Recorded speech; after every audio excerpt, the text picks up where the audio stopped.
दोस्तों, Arakan army जिसका डर मोहम्मद यूनिस सरकार को काफी लंबे समय से सता रहा था, अब उसने बांग्लादेश पर बड़ा एक्शन लिया है। खबरों की माने तो अराकान आर्मी ने 50 नावों पर बांग्लादेश की कब्जा जमा लिया है। इसके अलावा कई समुद्री बड़े जहाज को भी अराकान आर्मी के द्वारा अपने कब्जे में इस समय लिया गया है। आप बकायदा रेफरेंस के लिए स्क्रीन पर आर्टिकल देख सकते हैं, जिसमें साफ लिखा हुआ है कि 50 छोटी नावों पर अराकान आर्मी ने अपना कब्जा जमाया है। बांग्लादेश की समुद्री क्षेत्र में ऑलरेडी अराकान आर्मी की नजर है। ऐसे में यह हमला बांग्लादेश के लिए एक बहुत बड़ा खतरा साबित होने वाला है। पिछले कुछ दिनों से जिस तरह से अराकान आर्मी आगे बढ़ रही है, इस समय खतरा न सिर्फ म्यांमार के लिए है बल्कि बांग्लादेश के लिए भी काफी बड़ा खतरा है। लेकिन इसमें भारत का भी एक बड़ा एंगल जुड़ा हुआ है, क्योंकि हाल ही में म्यांमार के अंदर भारतीय अधिकारियों की बैठक हुई, जिसमें भारत न सिर्फ अराकान आर्मी से बातचीत कर रहा है बल्कि म्यांमार की सेना से भी बातचीत करने में लगा हुआ है। और इसी बीच ये खबर सामने आना कि बांग्लादेश के ऊपर इतना बड़ा एक्शन लिया गया है, ये बांग्लादेश के लिए बिल्कुल भी अच्छी खबर नहीं है। बांग्लादेश की मीडिया और बांग्लादेश की सरकार हालांकि भारत के ऊपर और भारतीय मीडिया के ऊपर लगातार ये आरोप लगाती रहती है कि हमारी तरफ से फेक न्यूज बांग्लादेश को लेकर चलाई जाती है। तो इस खबर को लेकर हम बांग्लादेशी मीडिया का ही आर्टिकल आप लोगों को दिखाते हैं। आप स्क्रीन पर अब ट्रिब्यून ढाका का आर्टिकल देख सकते हैं। ढाका ट्रिब्यून के आर्टिकल में लिखा हुआ है, Arakan army still holding 3 cargo vessels demand trade share. यहाँ बड़े कार्गो शिप की बात की जा रही है जिसको अराकान आर्मी ने पकड़ा हुआ है। इनके मुताबिक म्यांमार के यांगून से 3 कार्गो जहाज 50,000 बोरियां लेकर बांग्लादेश के टेकनाव पोर्ट की ओर जा रहे थे, लेकिन रास्ते में म्यांमार की अराकान आर्मी ने इन जहाजों को अपने कब्जे में ले लिया। ये घटना 18 जनवरी की है। अराकान आर्मी ने इन जहाजों को नेफ नदी के पास रोका और उनकी जांच के बहाने उन्हें अपने कब्जे में ले लिया।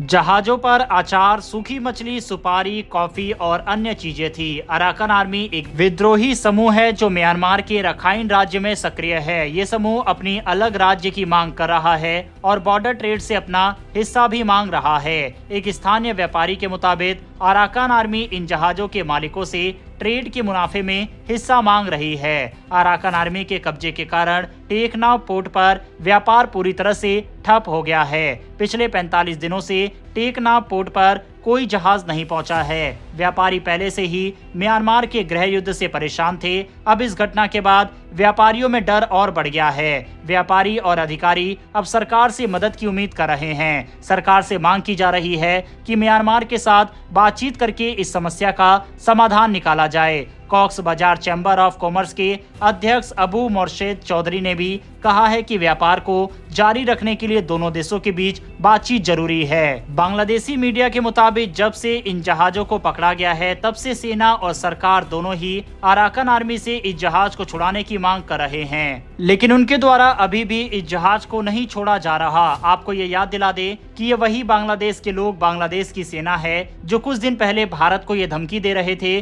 कि भारत के नॉर्थ ईस्ट के राज्यों को कुछ ही समय में वे बांग्लादेश में मिला सकते हैं और एक छोटी सी विद्रोही संगठन से अपने जहाज नहीं छुड़ा पा रहे और लड़ाई के सपने वे भारत से देख रहे हैं। वहीं कल भारत और बांग्लादेश के बीच में भी झड़प देखी गई और ये झड़प दोनों देशों की सेना के बीच नहीं बल्कि दोनों देशों के किसानों के बीच हुई। शनिवार को भारतीय किसानों ने आरोप लगाया कि बांग्लादेशी किसान उनकी फसलों को चोरी कर रहे थे।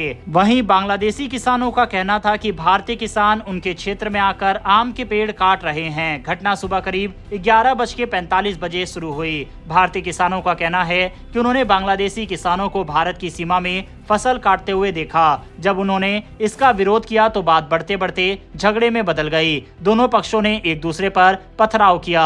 हालात इतने बिगड़ गए कि सीमा सुरक्षा बल यानी बीएसएफ और बॉर्डर गार्ड बांग्लादेश यानी बीजीबी को मौके पर आना पड़ा। उन्होंने स्थिति को संभाला और लोगों को वहां से हटाया। भारतीय किसानों का कहना है कि जब वे अपने खेतों में काम कर रहे थे तो उन्होंने बांग्लादेशी किसानों को अपनी फसल चुराते हुए देखा। वहीं बांग्लादेशी किसानों का दावा है कि वे अपने इलाके में गेहूं काट रहे थे जब भारतीय किसान उनके क्षेत्र में घुसकर आम के पेड़ काटने लगे। बांग्लादेशी अखबार प्रोथोम ऑलो के मुताबिक इस झड़प में 3 बांग्लादेशी नागरिक घायल हुए हैं। हालांकि बीएसएफ के डिप्टी कमांडेंट राकेश सिंह का कहना है कि इस घटना में किसी के भी घायल होने की पुष्टि नहीं हुई है। ये इलाका एक तरह का इनक्लेव है, यानी यहाँ ठीक से बाड़ लगाना मुश्किल है। इसी वजह से लोग आसानी से एक दूसरे के इलाके में घुस आते हैं, जिससे ऐसे विवाद पैदा होते हैं। बीएसएफ ने भारतीय किसानों से कहा है कि अगर वे ऐसी कोई हरकत देखते हैं तो तुरंत बीएसएफ को सूचित करे और खुद से कोई कदम ना उठाए। इसके अलावा गांव के नेताओं के साथ बैठक करने की योजना भी बनाई जा रही है ताकि ऐसी घटनाएं दोबारा ना हो। दूसरी ओर जिस तरह से अराकान आर्मी बांग्लादेश पर हावी हो रही है, उसको लेकर हाल ही में मोहम्मद यूनिस के द्वारा लेटर लिखा गया इंटरनेशनल कम्युनिटी को कि वह इस मुद्दे पर हस्तक्षेप करे। साथ ही इसके ऊपर भारत से भी मदद बांग्लादेश के द्वारा मांगी जा रही है कि भारत बांग्लादेश के साथ मिलकर अराकान आर्मी को रोकने में बांग्लादेश की मदद करे। हालांकि भारत की तरफ से इस पर कोई रिस्पॉन्स सामने नहीं आया। बहरहाल दोस्तों, इस वीडियो में इतना ही। इन्फॉर्मेशन और वीडियो पसंद आई हो तो वीडियो को लाइक करके हमारी आने वाली डेली ऐसी वीडियो के लिए चैनल को सब्सक्राइब कर बेल नोटिफिकेशन अवश्य दबा लें। फिर मिलेंगे ऐसी एक नई वीडियो के साथ। धन्यवाद। जय हिंद।